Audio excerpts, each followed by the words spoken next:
Hey everybody, it's Krista Hollander with Nourish to Live Health Coaching, and I'm here to show you how to make my basic green smoothie. Right now I have about 1 to 1.5 cups of water. It's probably 1 1/4 in my Vitamix. This is the high-speed blender, but you can certainly make this out of your regular blender if you don't have a high-speed blender. I'm going to make this out of kale.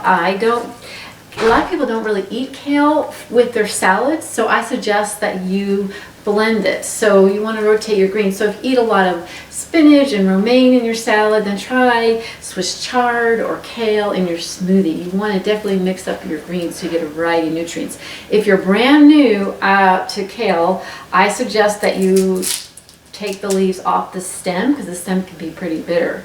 But since I've been doing this for a while, I am going to just put the whole thing in because I don't like to waste food. I suggest if you're just starting out making green smoothies, make put 1 or 2 leaves in, and then make the rest fruit. And as you adjust to making the green smoothie, you can add less fruit and more greens. So I know me, I can eat fruit all day long, but to get in some greens in my diet is not so easy. So what I'm going to do is just take the rest of this kale, I'm just going to pack it in. And if this weren't a Vitamix and it were a regular blender, I would go ahead and blend up the greens with the water. You can also use almond milk or any kind of liquid that you want. Coconut milk coconut water is great too. So blend it up so you can get that greens nice and blended. And it may not be fully blended. You may have little pieces of kale in there, but that's okay.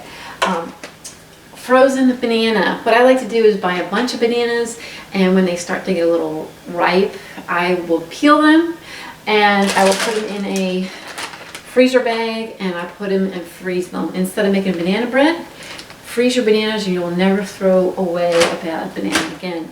Again, if you don't have a high-speed blender, let the banana sit out for maybe a minute or so to kind of soften a little bit, because this is really rock solid, and you can even break it up in pieces to help with that. Then you really can add any kind of fruit. If you're starting, I would start out with the sweeter fruits like pineapple, mango, strawberries are great as well. And you can just be creative here. You can use any kind of fruit. I'll stick in about a cup of fruit.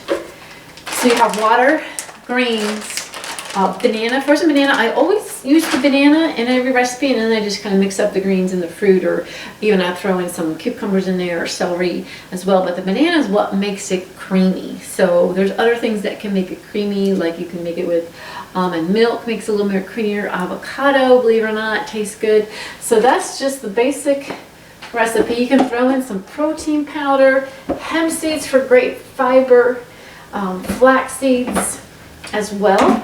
And then you're just going to head and blend it. And I have this plunger on this. If you're using a regular blender, you may start it and then you'll have to get like a spatula and kind of mix it up that way instead of, because you don't have a blender, unfortunately. But there is no reason to go out and spend a lot of money on a Vitamix. I'd wait till you know you're going to incorporate green smoothies into your diet. And then if you end up buying one of these great blenders, I promise you won't regret it. You'll love it. Okay, so I'm just going to turn this on.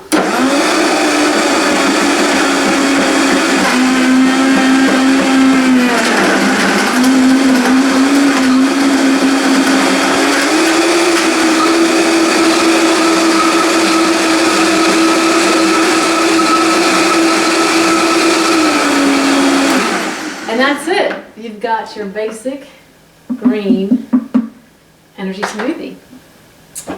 And if you find it's like too watery, you can add some ice to thicken it up. If it's too thick and it's more, you don't want to drink it out of a straw like a milkshake, add some more water. Another fun thing to do if it's really thick is to pour it in a bowl, and then you can put some chia seeds on there or some raw cacao and eat it like an ice cream. So that's a great thing to do too. So anyway, cheers, happy green smoothie.